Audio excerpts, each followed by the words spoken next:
Hello guys, welcome back to aero station. Aero station की नई series arrow world में आप सभी का स्वागत है। एरो स्टेशन की जो नई सीरीज है जिसका नाम एरो वर्ल्ड है, ये एक्चुअली एक एविएशन वर्ल्ड को बारे में जानने के लिए है कि एविएशन वर्ल्ड में किस तरह से काम होता है, किस तरह से आप उसमें अपना करियर बना सकते हैं। तो आपको बेसिक अंडरस्टैंडिंग वहां से मिलती रहेगी। आप एविएटर बनना चाहते हैं, नहीं तो आपको अगर केवल नॉलेज रखना चाहते हैं इस फील्ड की कैसे काम चलता है, ये कुछ जनरल नॉलेज भी आपको यहाँ मिल जाएगी जो आपके काम आएगी। जैसे आज का टॉपिक है, एक जनरलाइज टॉपिक है टाइम। इसमें हम नॉर्मल टाइमिंग के बारे में बात भी करेंगे और रिगार्डिंग बात करेंगे जो एविएशन में टाइम किया जाता है, मतलब कैसे कौन से रेफरेंस टाइम को कंसिडर किया जाता है। क्योंकि एक फ्लाइट तो एक देश से दूसरे देश में और एक स्टेट से दूसरे स्टेट में कहीं भी जाती है, तो अलग अलग टाइमिंग में, टाइम जोन में जाने की वजह से वहाँ टाइम को कैसे स्टैंडर्ड यूज किया जाता है, टाइम के स्टैंडर्ड्स क्या होते हैं, वहाँ पर रेफरेंस किसको लिया जाता है। ठीक है, तो इस सब के बारे में बात करेंगे। अगर एक शुरुआत करते हैं एक सिंपल क्वेश्चन से। मैं अगर आपसे पूछता हूँ कि आपका घड़ी में आपकी टाइम क्या हुआ है, तो आप लोगों ने घड़ी देखी होगी, टाइम सोच रहे होंगे। तो कोई बता रहा होगा, कोई अगर सुबह देख रहा होगा तो बोलेगा सर 10 बज रहे हैं, 10 AM है। कोई इवनिंग में देख रहा होगा 4 बजे हैं सर, 4:30 बजे हैं। या अगर आप कोई मिलिट्री पर्सन होगा तो वो किस तरह से बोलता है, तो वो बोलता है सर 1400 आवर्स है ना, या 1500, it's 1500 hours, it's 1400 hours, it's 1800 hours. तो उनको जनरली आवर्स में काम करने का टाइम मिलता है। वो उनका यूज टू हो जाते हैं। जो आर्मी पर्सन है, जो आपने कितनी फिल्में देखी होंगी, तो वो इसी हिसाब से टाइम बोलते हैं। It's 1455, it's 1455 hours. तो मतलब 2:55 हैं दोपहर के, इसका मतलब ये होता है। सो आवर्स भी आपको पता है, AM PM भी पता है, IST पता है। IST मतलब इंडियन स्टैंडर्ड टाइम। तो अगर किसी भी टाइम को इंडिया में बोल रहे हो और इंडिया की घड़ी के अकॉर्डिंग बोल रहे हो, तो वो इंडियन स्टैंडर्ड टाइम है। इस तरह से लोकल, अगर एक फ्लाइट एक जगह से कई जगह देशों में जाती है, तो वो वहाँ का लोकल टाइमिंग भी पैसेंजर्स को वहाँ बता देती है। कई बार फ्लाइट में जब आप लैंड करते हैं, आपको बता देते हैं कि लोकल टाइमिंग का टाइमिंग कितना हुआ है। यानी कि आप अगर कोई पर्सन या कोई फ्लाइट या कोई भी ट्रेवल कर रहा है कई कंट्रीज में, कई डिफरेंट टाइम जोन में, तो उस वक्त वो उस प्रेजेंट टाइम में, उस प्रेजेंट टाइम जोन में होगा, तो वहां उस टाइम को लोकल टाइम कहते हैं। जैसे आप अभी नहीं समझ पा रहे होंगे, क्योंकि इंडिया में एक ही टाइम जोन है, तो इसलिए हमारे लिए लोकल टाइम और जो हमारा इंडियन स्टैंडर्ड टाइम है वो इक्वल है। अगर इंडिया में आप खड़े हो तो इंडिया का लोकल टाइम और इंडिया का इंडियन स्टैंडर्ड टाइम एक ही है।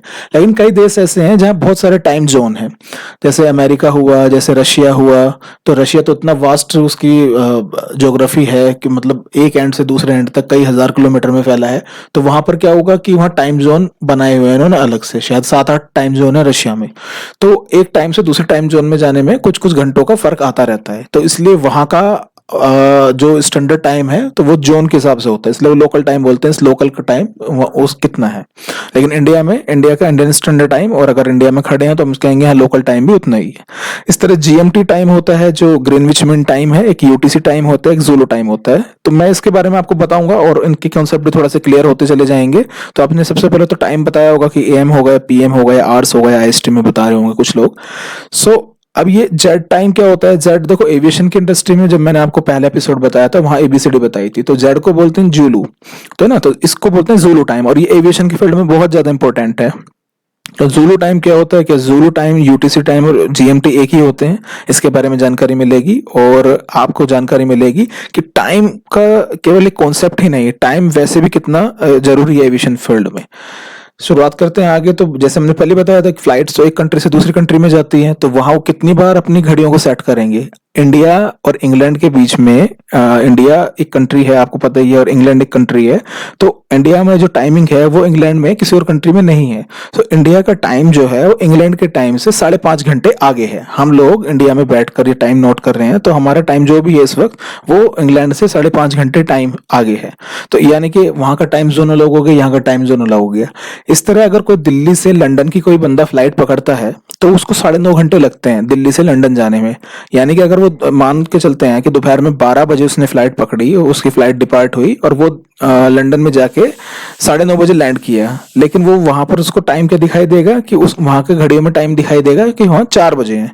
जी हाँ, हम उस बंदे की कलाई पे जो, या उसकी जो मोबाइल में जो टाइम बता रहा होगा, तो वहां पर वो इंडियन स्टैंडर्ड टाइम हो तो उसने 12 बजे सेट कर रखा होगा, तो 12 बजे उड़े, और 9.5 घंटे की जर्नी के बाद जब लैंड किए तो वहां 9:30 बज रहे होंगे आपके मोबाइल में या आपकी घड़ी में।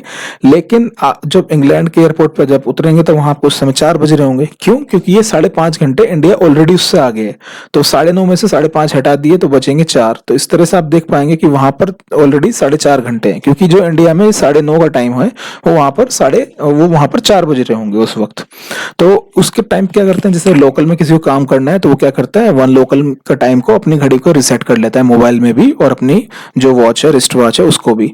तो उससे क्या होता है कि वो अपने लोकल में काम करने के लिए वहां टाइमिंग उसको पता होता है, रिसेट करने के बाद वो उसके लोकल टाइम को यूज कर लेता है। तो ये कॉन्सेप्ट होता है लोकल का, और इसलिए इंडियन का जो टाइम है और इंग्लैंड का टाइम है 5.5 घंटे है। इसका क्या रीजन है ये अभी थोड़ी देर में पता चलेगा।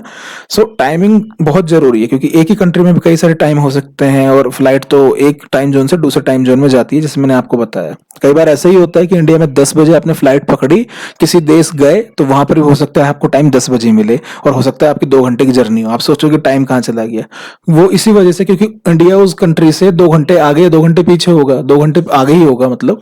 तो आप इंडिया से उड़े ऐसी जगह के लिए कि 2 घंटे की फ्लाइट करी और आप उस कंट्री में पहुंचे, फिर पता चला वहां भी 10 ही बजे हैं अभी। तो ये 2 घंटे कहाँ लैप्स हो गए, क्योंकि लोकल टाइम अलग अलग देशों के अलग अलग हैं, आप अलग अलग टाइम जोन में ट्रेवल कर रहे हैं। तो इसका मतलब है कि टाइम की बहुत ही जो टाइम जोन है वो बहुत ही इंपॉर्टेंट है। तो उसका कॉन्सेप्ट कहाँ से आया, और टाइम जोन एयरक्राफ्ट को कैसे परेशानी नहीं होती, मतलब एयरक्राफ्ट एक कंट्री से दूसरी कंट्री में कंटिन्यूस उड़ते रहते हैं, तो कितनी बार टाइम ऑफसेट करेंगे, कितनी बार रीसेट करेंगे टाइमिंग अलग अलग देशों के हिसाब से।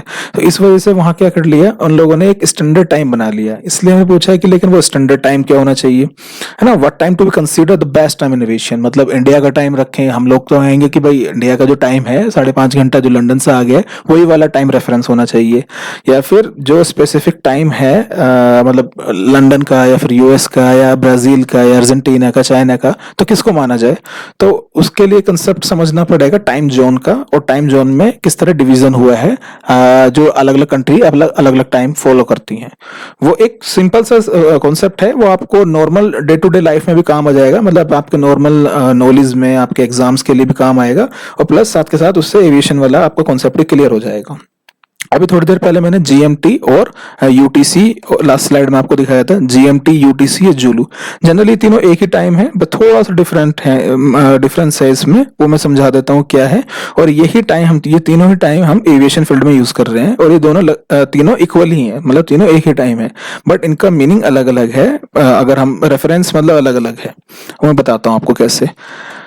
अगर आप नेक्स्ट स्लाइड देखेंगे तो आप समझ पा रहे होंगे, इसमें लिखा है कि जो फिलिपंती है, कुरकुरो फिलिपंती, जो इटैलिक पर्सन था एक, उसने सबसे पहले अपनी बुक मिरांडा में एक आइडिया दिया कि वर्ल्ड वाइड को, जो पूरा इंडिया का वर्ल्ड का जो नक्शा है ना, देखा होगा आपने, या तो ग्लोब देखो या फिर पूरा वर्ल्ड का नक्शा देखो, एक मैप देखो, तो उसको उसने डिवाइड कर दी। उसने उसको बताया कि ये अलग अलग टाइम जोन में होने चाहिए देश, अलग अलग टाइम जोन में। ये केवल उन्होंने कॉन्सेप्ट दिया था, इस आइडिया दिया था, अपनी एक पुस्तक लिखी उन्होंने मिरांडा में लगभग 1850s के टाइम में। और उसके 20-25 साल बाद ये स्टैनफोर्ड फ्लेमिंग जो थे, इन लोगों ने, इन बंदे ने अपना बता दिया कि वो किस तरह से डिवीजन करके जो टाइम का कॉन्सेप्ट है, उसे टाइम जोन के कॉन्सेप्ट को क्लियर किया जा सकता है। तो इन्होंने क्या किया कि पूरा वर्ल्ड का मैप उठाया, उसमें से सेंटर लाइन बीच में अपना यूरोप को रखा उन्होंने। तो क्योंकि वो ये भी एक स्कॉटिश पर्सन ही थे, यानी कि स्कॉटलैंड के थे, तो इन्होंने क्या किया कि एक बीच में सबसे पहले यूरोप को रखा मैप में, और वहीं पर उसको उन्होंने जीरो लाइन बना दिया, मतलब रेफरेंस पॉइंट उसको वहीं बना दिया, उस सेक्टर को या उस जोन को। उसकी वजह से अब इंडिया वाला हिस्सा ईस्ट में दिखाई दिया, और माफ कीजिए, जो मैक्सिको, कनाडा और यूनाइटेड स्टेट्स है, साउथ अमेरिका वाला, लैटिन अमेरिका वाला हिस्सा लेफ्ट साइड दिखाई दिया, जिनको वेस्ट में था। तो इन्होंने इस तरह से टाइम जोन में डिवीजन कर लिया। मैं आगे की स्लाइड में आपको दिखाऊंगा पूरा कि कैसे करा। तो अगर आप देखो तो अर्थ क्योंकि राउंड शेप में है ना, ग्लोब देखो तो राउंड शेप में है, तो यानी कि 360 डिग्री में है। तो 360 डिग्री को उन्होंने 15 डिग्री का एक जोन बनाया, और इस तरह से 24 जोन हो गए। तो 24 इंटू 15 करेंगे तो 360 आ जाएगा। तो 24 जोन इसलिए बनाया उन्होंने क्योंकि 15-15 डिग्री के जोन में बांट लिया, और उनको नामिंग भी दे दी, नेमिंग कर दिया उसको, zone A, zone B, zone, है ना, इस तरह से आगे चलते जाए, और जेड तक इस तरह से करा। और जेड को कहाँ रखा वो भी देखेंगे, क्योंकि ए से वाई तक लेबलिंग की थी। इस तरह आपने देखा होगा कि जब टाइमिंग, एक मिनट माफ कीजिए, मैं थोड़ा सा आगे बताऊं पहले, फिर इसके बात आएंगे। यहाँ हम अगर आप देखोगे तो ये उसने जो पेश किया है फ्लेमिंग ने कि 0 डिग्री को उसने बना लिया कि रेफरेंस, कि ये जो टाइम है इसको नाम दिया जुलू, है ना, जेड, जेड फॉर जुलू, इसको रख दिया रेफरेंस, क्योंकि उसकी कंट्री और बाकी इंडिया उस समय की जो मेन कंट्री थी यूनाइटेड किंगडम या इंग्लैंड, वो यहीं पर आती थी, तो उन्होंने उसको सेंटर में रखा और उसको नाम दे दिया कि ये होगा सबका रेफरेंस, वर्ल्ड वाइड ये रेफरेंस होगा, इसको जेड नाम दे दिया। यानी कि यहाँ पर अगर कोई कंट्री है तो उसको 0 अगर वहां पर टाइम है तो उसी के अकॉर्डिंग काउंट किया जाएगा। अभी थोड़ा सा ट्रिकी हो रहा होगा, बट एक मिनट आप ठहरिए, यहाँ पर आपको सब क्लियर समझ में आ जाएगा। तो इसको नाम दे दिया जुलू, यानी कि ये है जॉन जुलू, यानी कि ये टाइम दिया यूटीसी, यूनिवर्सल टाइम कोऑर्डिनेटेड, या जुलू टाइम। तो यहाँ पर लंदन के पास ही एक ग्रीनविच जगह है, तो ग्रीनविच से एक लाइन पास करती है, तो उस लाइन को सेंटर मान लिया गया कि वहां 0 डिग्री है, तो उसी पर नाम दे दिया Greenwich mean time, GMT time जिसको बोलते हैं। तो जीएमटी टाइम को उन्होंने 0 डिग्री पे मान लिया, यानी कि रेफरेंस हो गया। इस जोन में कोई भी कंट्री है, कोई भी देश है, तो अपना टाइमिंग एक समान रखते हैं। इस तरह उससे अगला जोन जो है 15 डिग्री पे फिर नया ये हुआ, तो उसका नाम दिया ए, फिर उसके अगले 15 डिग्री तक के लिए नाम दिया बी, उससे नेक्स्ट 15 डिग्री तक के सी, और इस तरह से आप J K L M N O P इस तरह देखेंगे। फिर यहाँ एम आने के बाद इसको इधर, इसके बाद फिर शुरू किया इधर से NOPQRST। तो आप देखेंगे इसमें अच्छा ABCD लेटर्स ये जो है इसे क्लीन हो जाता है कि एक तो रेफरेंस ले लिया और इन्होंने 12 इधर ले लिया, 12 इधर ले लिया, 12-12 घंटे के लिए। तो इन्होंने क्या किया, हर जो 15 डिग्री पे बढ़ रहा होगा, यानी कि इस टाइम में जो होगा वो इस वाले टाइम से 1 घंटा आगे होगा। क्यों? क्योंकि ईस्ट साइड में है, तो ईस्ट में सूरज जल्दी निकलेगा, तो ऑलरेडी यहाँ पर पहले सूरज पड़ेगा, तो टाइमिंग यहाँ का आगे हो जाएगा। और ये वेस्ट साइड का है, तो यहाँ 1-1 घंटा कम होता जाएगा। यानी कि अगर 12 बजे हैं इस वाले जोन में, जो ग्रीनविच मीन टाइम वाला जोन है, जो जुलू जोन है, रेफरेंस जिसको माना, अगर यहाँ 12 बजे हैं तो यहाँ पर 1 बजे होंगे इस वाले जोन में, और इस वाले जोन में जो एन जोन है, मतलब नवंबर जो जोन है, उसमें 11 बजे होंगे। इसी तरह अगर यहाँ 12 बजे हैं तो बी जोन में 2 बजेंगे, सी में सी में 3 होगा और डी में 4 होगा। तो इस तरह उन्होंने पूरे वर्ल्ड को नक्शे पे इस तरह से डिवीजन कर लिया। ऐसे लास्ट वाले पॉइंट में जो ये वाला पार्ट दिख रहा है, न्यूजीलैंड का कुछ हिस्से दिख रहे हैं, तो यहाँ पर एम जोन यानी कि 12 घंटे, ये लंदन से 12 घंटे दूर है। इस तरह अगर इस जोन में देखेंगे तो ये थोड़ा सा पार्ट दिख रहा होगा अलास्का का, और ये थोड़ा रशिया का पार्ट है, तो रशिया वाले पार्ट में 12 घंटे है और ये अलास्का वाले पार्ट में 10 घंटे और 11 घंटे का फर्क है। तो आप ही समझ पा रहे होंगे यहाँ पर अब कि किस तरह से टाइम जोन को रेफरेंस बनाया। एक टाइम जोन को रेफरेंस बना लिया गया है, जिसको जोलू टाइम जोन नाम दिया गया, क्योंकि ग्रीनविच से पास से जो लाइन जा रही थी 0 डिग्री, उसको माना और उसको उस जोन को 0 दे दिया, यानी कि उस जोन में जो भी कंट्री है, जो भी देश है, अपने आप को 0 मान लेंगे। और ये स्टैंडर्ड लगभग सभी देशों को उस समय समझ में आया है, तो 20-25 सालों बाद लगभग सारे देशों ने इसको मान लिया गया कि हम जीएमटी का टाइम जो है ना, जो मैंने बताया 12 बजे, उसी को माना गया। तो जीएमटी को स्टैंडर्ड टाइम मान लिया, और लेकिन उन्होंने, क्योंकि जीएमटी किसी देश का खास नाम हो जाता कि किसी देश के शहर के नाम पर, इसलिए सबने उसको बोला कि हम इसको बोलेंगे यूनिवर्सल टाइम कोऑर्डिनेटेड, या यूटीसी टाइम बोलते हैं, यूनिवर्सल टाइम कोऑर्डिनेटेड, उसको हम यूटीसी बोलेंगे। या और लिखा इस तरह से जाता है कोऑर्डिनेटेड यूनिवर्सल टाइम, कि हमने कोऑर्डिनेट कर लिया है सब, कि हम ऑफसेट जो करेंगे इससे ही करेंगे।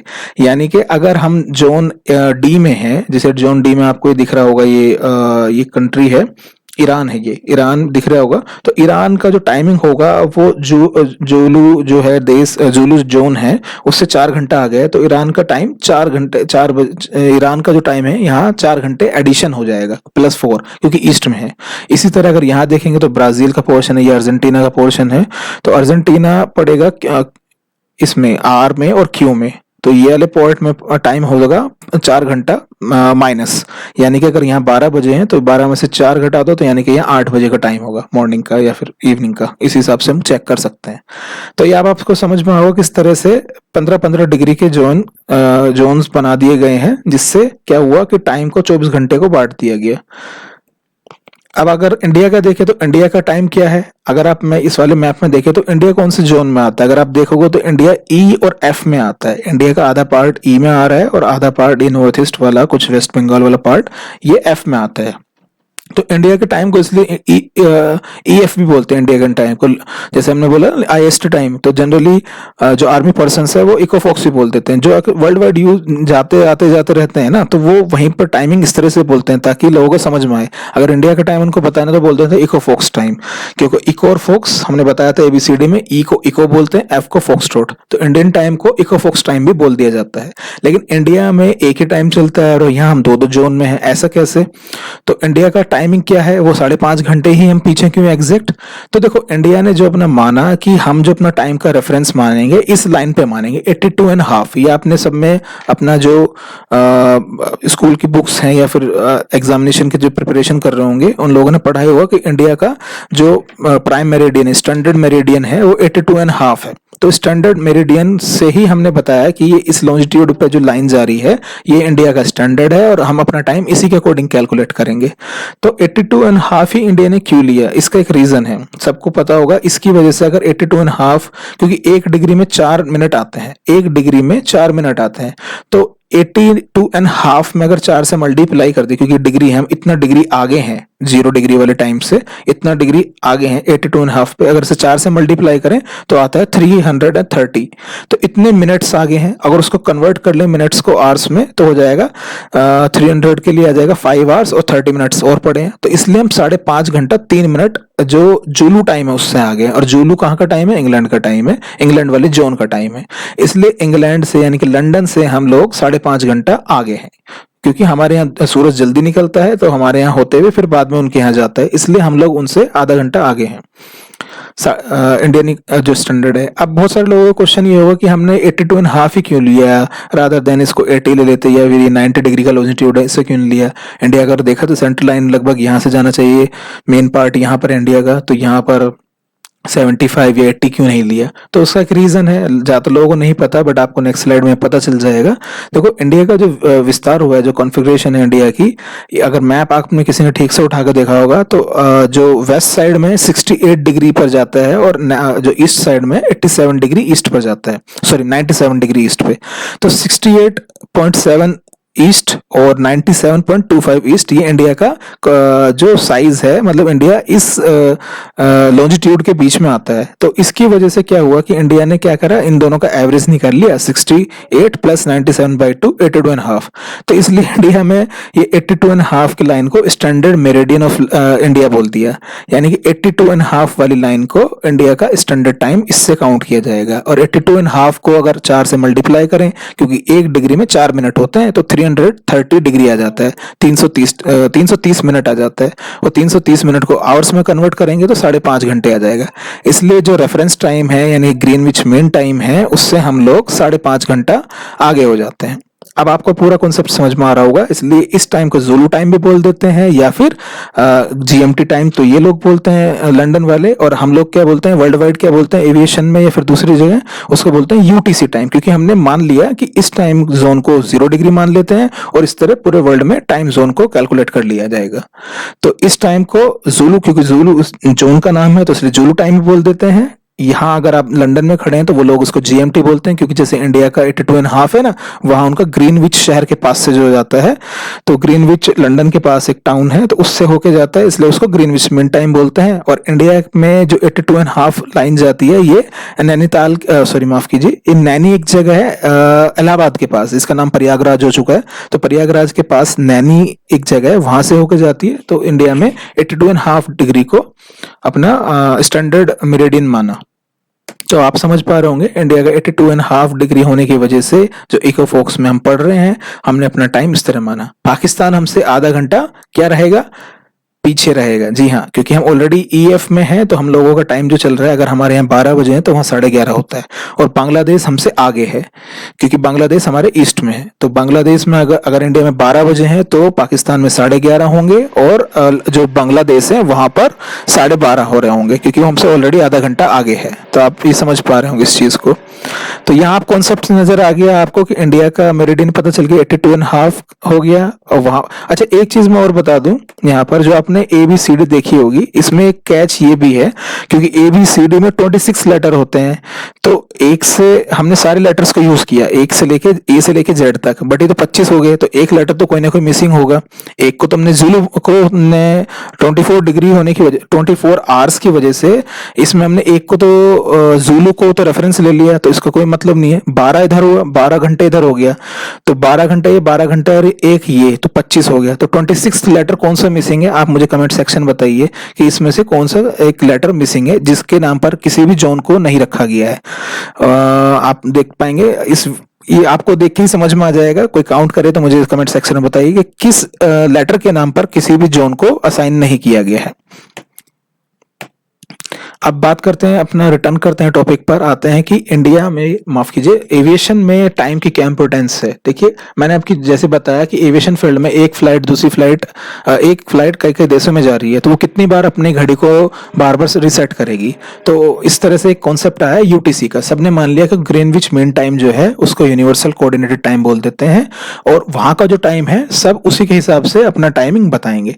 यानी कि जब भी, अगर पैसेंजर्स के नजरिए से देखें तो पैसेंजर जब वहां लैंड करते हैं किसी भी एयरपोर्ट पे, तो वहां बहुत सारी वॉचेस आपको दिख जाती हैं। जैसे अगर आप लैंड कर रहे हो किसी स्टेशन पे, किसी एयरपोर्ट पे, तो आप वहाँ टर्मिनल बिल्डिंग में जाओगे तो वहाँ डिफरेंट देशों की जो वॉचेस ऐसे मिल जाएंगी कि न्यूयॉर्क में क्या टाइम होगा, लंदन में क्या टाइम होगा, इसमें बेंगलोर में क्या टाइम हो रहा होगा।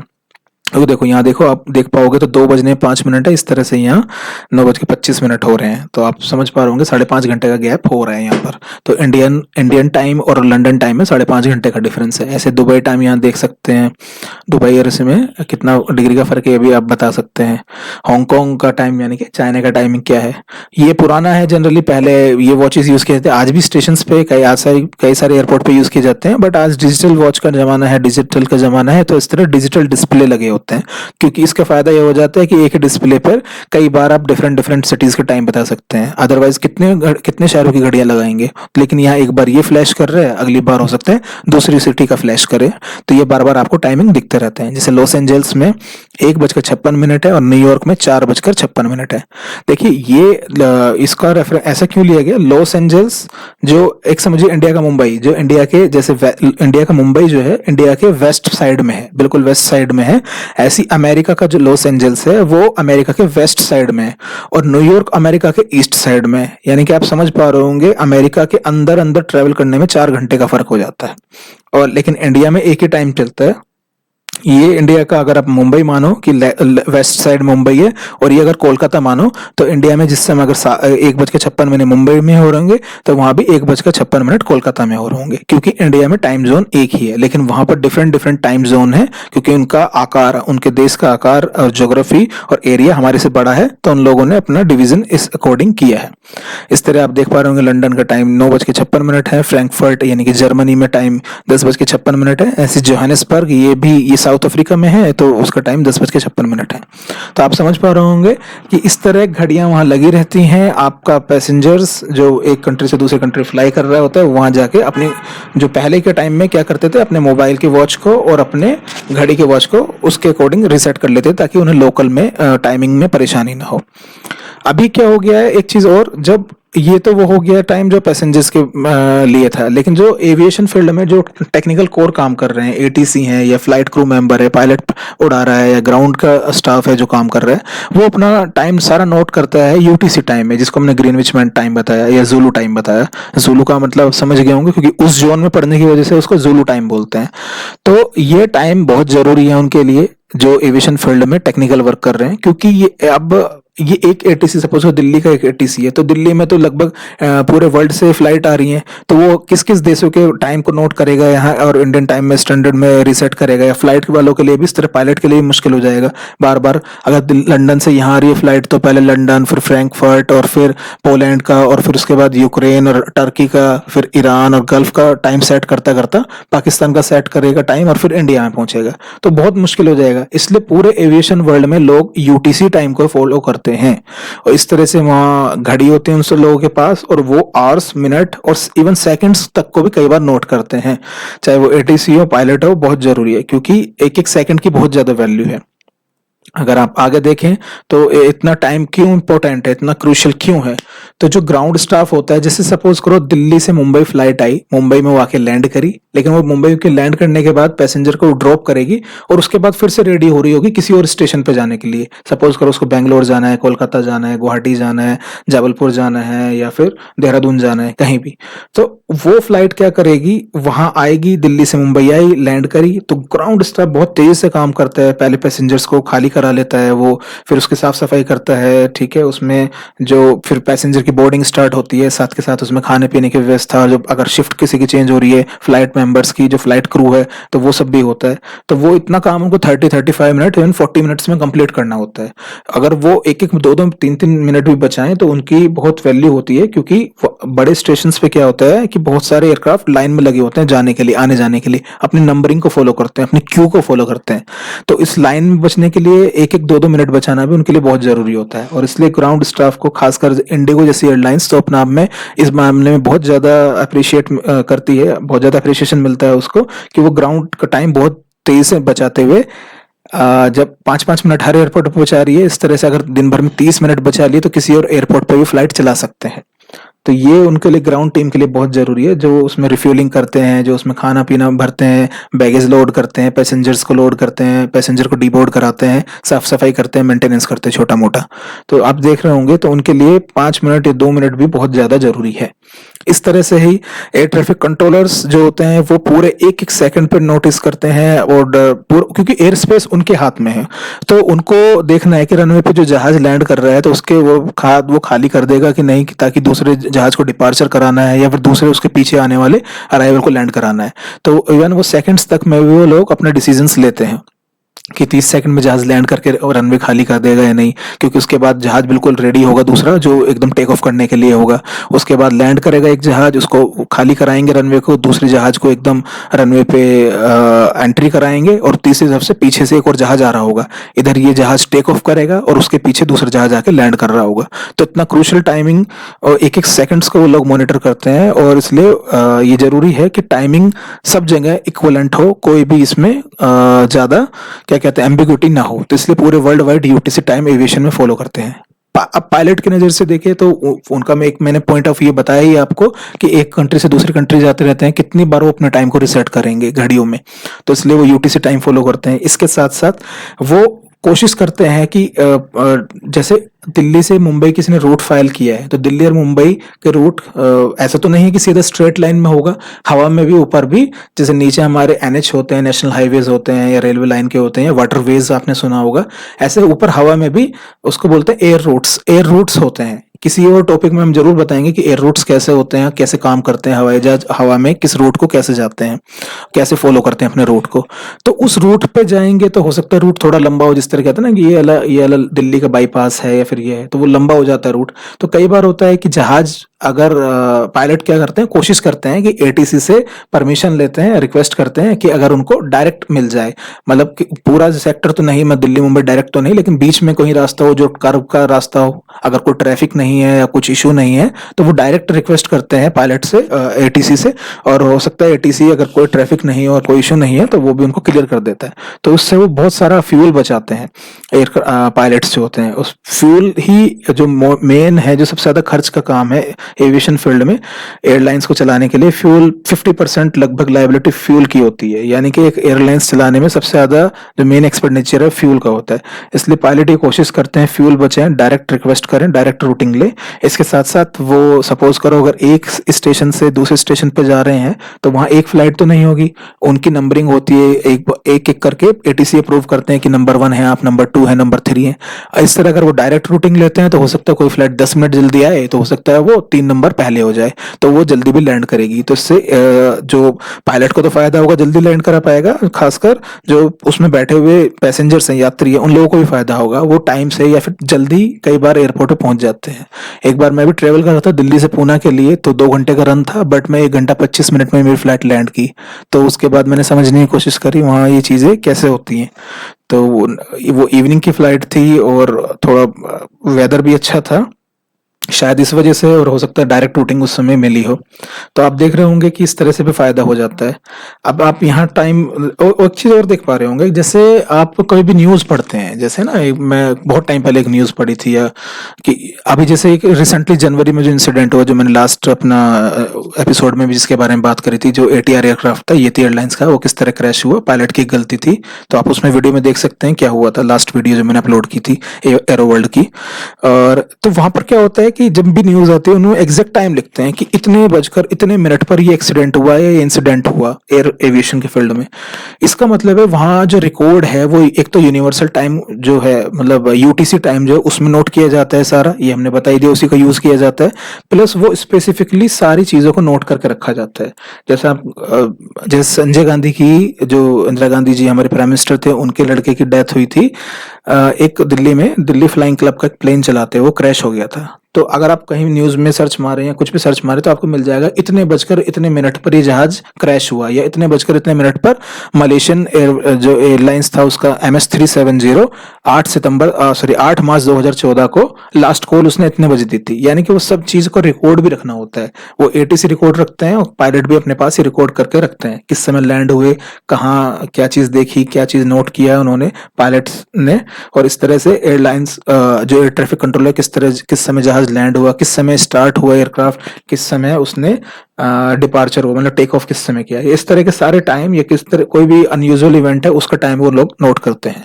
तो वो भी सब UTC में किया जाता है, और वो भी इवन सेकंड्स तक को भी कंसीडर किया जाता है। अगर 30 सेकंड से ज्यादा हो तो उसको मिनट में काउंट करके नोट कर लिया जाता है।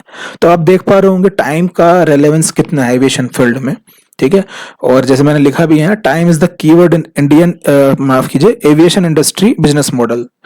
देखो जो एविएशन इंडस्ट्री का बिजनेस मॉडल ही है, उसमें एक पैसेंजर को या कोई भी पर्सन है उसको एक पॉइंट A से पॉइंट B पर जाना है, तो वो दो चीज देखता है। पॉइंट A से पॉइंट B जाने पे सबसे पहले तो वो देखता है अपनी जेब, क्या उसका किराया, क्या उसका जो फेयर है वो उसके बजट के अंदर है, और फिर वो उसका कम से कम टाइम में है कि नहीं। कई बार ऐसा होता है कि एक सिटी से दूसरी सिटी जाने के लिए डायरेक्ट फ्लाइट नहीं होगी, वो घूम के जाती है, मतलब किसी और स्टेशन पर लैंड करेगी फिर उसके बाद जाएगी।